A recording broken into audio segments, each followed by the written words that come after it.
Hello and welcome back, YouTubers. I'm Protomario. I'm going to do a nice relaxed video just talking about several conspiracy theories that I've googled up and I thought would be interesting to share and talk about and just discuss real lightly. The last video I did like this was received very well by the community and people asked for more. So in this, I've discussed many of these theories in depth with their own individual videos, and for those that I haven't, I will talk about just a little bit more and probably do a video later on about. But for now, let's just touch on these theories. I googled these conspiracy theories up, so if you're interested in seeing them for yourself, check out Pokemon Theory under Google.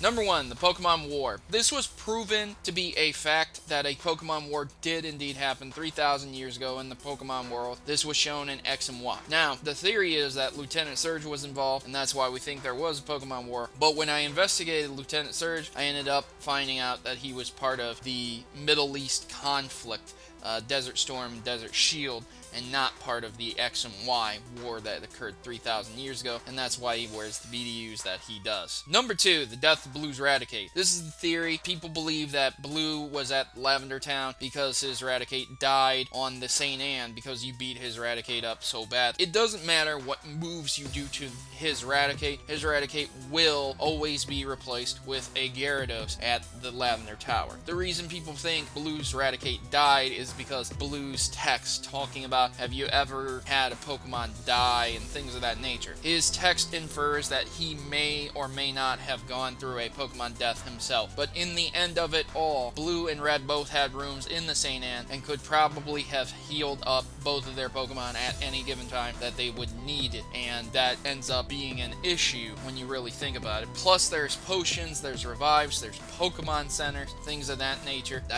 I can't believe this one. It's kind of debunked for me, but hey, if you believe his Raticate died, that's on you. Number 3, Voltorb is a possessed Pokeball. I talked about this in depth too. There's a Pokeball factory in X and Y, and there's not really any ghost Pokemon around there, so it really doesn't make sense how Haunter would possess these Pokeballs, and there would be all sorts of Voltorbs around. What I concluded is that Rotom possessed electronic objects, and that would be more than likely, since Rotom looks better. Again, you can't take a look of a Pokemon and just say, well, there it is. So just because Voltorb has the eyes of Haunter, it doesn't make it a Haunter in a Voltorb. It just means that Voltorb has the same type of eyes. That's a design choice. That's aesthetic. Number 4, Gengar is Clefable's shadow. It's the same idea. Clefable looks like Gengar. Gengar looks like Clefable. It's a shadow. It's a ghost Pokemon. Maybe it's the shadow of Clefable. And while that is a viable theory, and while it sounds very nice, it's just very interesting, it's not true. Aesthetics do not confirm anything. Again, it's a design choice. Number 5, Ash is in a coma. I did this theory twice. I did it originally, and then I redid it and looked at it and looked at some things about it.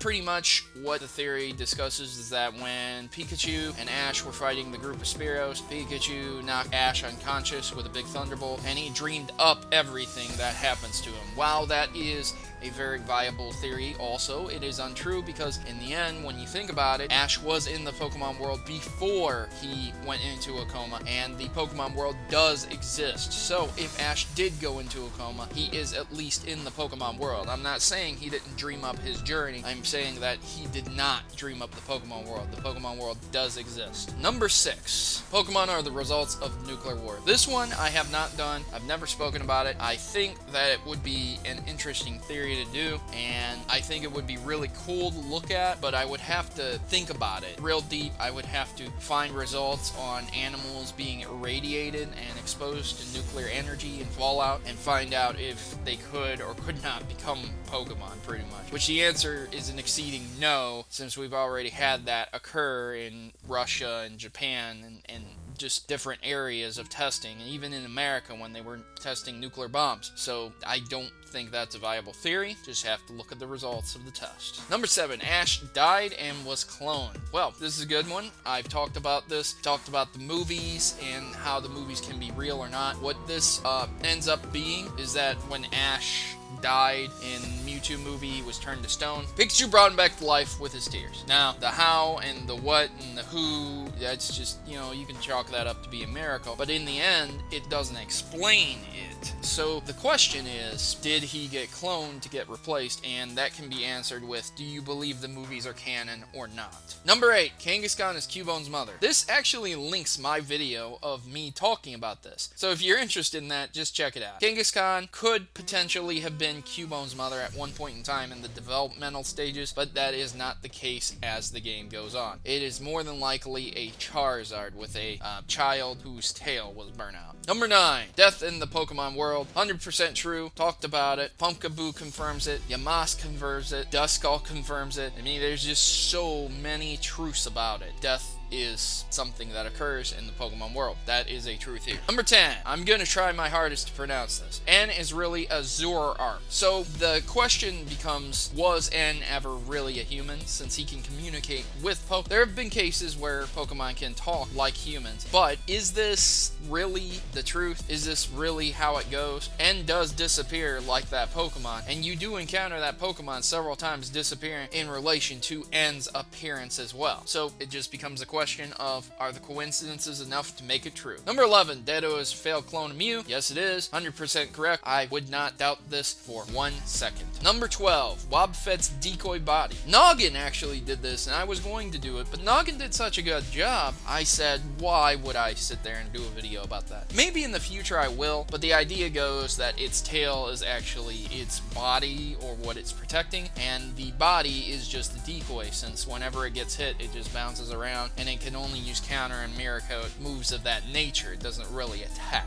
Number 13, the origin of Missing No. I'm not really sure how this is a theory. It does bring into question corruption, things of that nature, and digital. Well, pretty much, if you're going to talk about this theory, you have to talk about how the Pokemon universe and the individuals in the universe are actually in a digital universe, and that wherever they walk around, it's just digital. It's all just a game. And when they encounter Missing No, that's them breaking the fourth wall. Number 14, Mount Moon theories. Now, I haven't heard a lot of Mount Moon theories. The idea is that meteor struck, causing some Pokemon to go extinct and turn into a fossil. It's there, I guess, but there are fossil Pokemon in different areas. Again, that's not really, you know, how it works. And then the other theory is that it's not a mountain, it's a volcano that erupted centuries ago, which covered the area in magma, giving Pewter City its name. And again, there's not really any evidence to support that. Number 15, humanity's relationship with Pokemon. Didn't really understand this as a theory, since humanity is evolved Pokemon, or de-evolved Pokemon, if you will. Look, from the interview with Satoshi, you know, you have to understand, he wanted Pokemon to be a relationship between trainer and Pokemon. He didn't want it to be you use Pokemon to battle only. It shows when you see Blue lose at the league, and it shows when you face Silver in Gold and Silver, and it shows in later entries when trainers abuse their Pokemon. You start to understand, and you get a grip, and you realize that it's supposed to be a partner Pokemon world instead of just using these Pokemon. So, ladies and gentlemen, this was a quick rundown of these theories that I found just Googling, just doing whatever. If you're interested in having a theory answered, maybe next time I will just collect several theories submitted to me and just run through them real quick as well. I've been your host, Protomario. Please like and share this video where you can, and also I'd just like to thank Glitch City for always letting me use her music in my Pokemon theories. If you guys didn't know, I always accredit her at the end of every single Pokemon theory or Pokemon oriented video I use her music in, and if you want to know her music, just head over to her channel. You'll find the song. Believe me, Pokemon remixes are awesome, and she does a great job. So shout outs to her, and a big thank you to her. Ladies and gentlemen, I'm off. Have a great day, and I hope you have a great week as well. Thanks for watching my video and making it to the end. If you want to see my theories a day early, make sure to head over to my Patreon, where donators get a day early viewing of my newest theories. And follow me over on Twitter to see my updates about certain videos and access to some cool unlisted hidden content as well. If you don't have Twitter, I am on Tumblr too, so be sure to check out my videos on your preferred social networks, or subscribe here on good old YouTube. I've been on YouTube for a while now, and I don't plan on going anywhere soon, so I hope you keep supporting me by liking the video and sharing it where you can on Facebook or Twitter or other forums as well. Thank you again for taking a bit of time out to support me, and I hope to see you here next time on Pokemon Theory.